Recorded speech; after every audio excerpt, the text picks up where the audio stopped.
Alright, let's dive into something that's got me really intrigued lately. Imagine this, a film that blends reality with the surreal, centered around a condition so rare and haunting, it feels like something out of a dream, or a nightmare. I'm talking about The Green Eyes, the latest project from the directors of Gagarin, Fanny Liatard, and Jérémy Trouilh. But here's the hook: what if a child's imagination could become the ultimate escape from trauma? And what if that escape was also their only hope to save someone they love? Now, before we go any further, let's set the stage. The Green Eyes is opening this year's Locarno Film Festival, and it's already making waves. Kinology, the sales agent, has pre-sold it to regions like Benelux, Switzerland, Turkey, and the former Yugoslavia. That's a big deal, especially for a film that's not just entertainment but a deep dive into something called resignation syndrome. Personally, I think this is where the story gets fascinating. Resignation syndrome? What's that?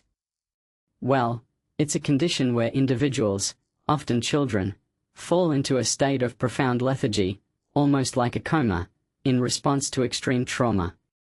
In this case, it's No, the older brother of our protagonist, Chaya, who falls into this mysterious sleep after their family faces eviction. What makes this really interesting is how the directors use this real-life condition as a springboard into a world where imagination becomes a weapon against despair. Here's where my commentary kicks in.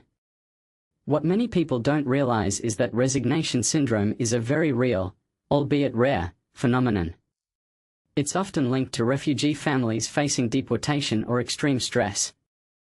The directors first encountered it through a photography exhibition, and it's clear that this wasn't just a story they stumbled upon, it's something that deeply moved them. In my opinion, this personal connection is what gives The Green Eyes its emotional weight.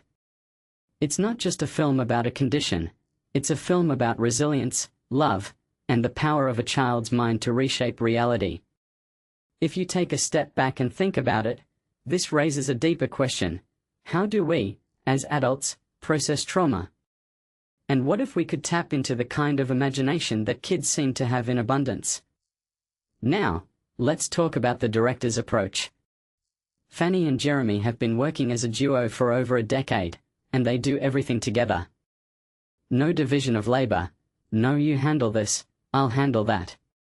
One thing that immediately stands out is their commitment to blending realism with magical elements. They're not afraid to dive into the surreal, but they always ground their stories in real-world issues.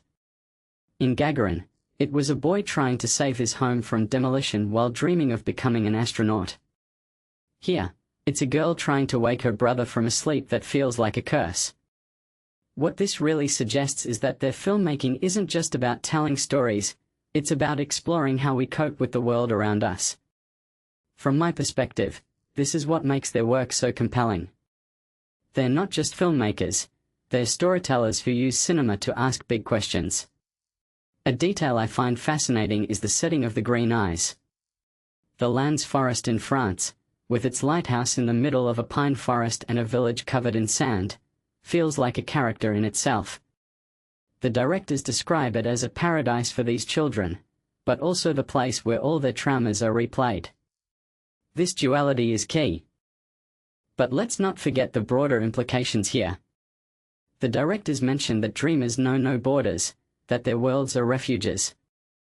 This isn't just a cute sentiment, it's a powerful statement about the human spirit. When reality becomes too violent, too overwhelming, our imaginations can be our last line of defense. What many people don't realize is that this isn't just a kid's thing. Adults need this escape too. In my opinion, The Green Eyes isn't just a film for children, it's a film for anyone who's ever felt trapped by their circumstances. It's a reminder that even in the darkest moments, there's always a way to dream. So, here's my closing thought. The Green Eyes isn't just a film about a rare condition or a family in crisis. It's a film about the power of imagination to challenge reality, to heal, and to inspire. It's a film that asks us to remember what it's like to dream without borders. And honestly, in a world that often feels like it's falling apart, That's a message we could all use. What do you think? Is imagination our greatest tool for survival? Or is it just a temporary escape? Let me know in the comments below. Until next time, keep dreaming, and keep watching.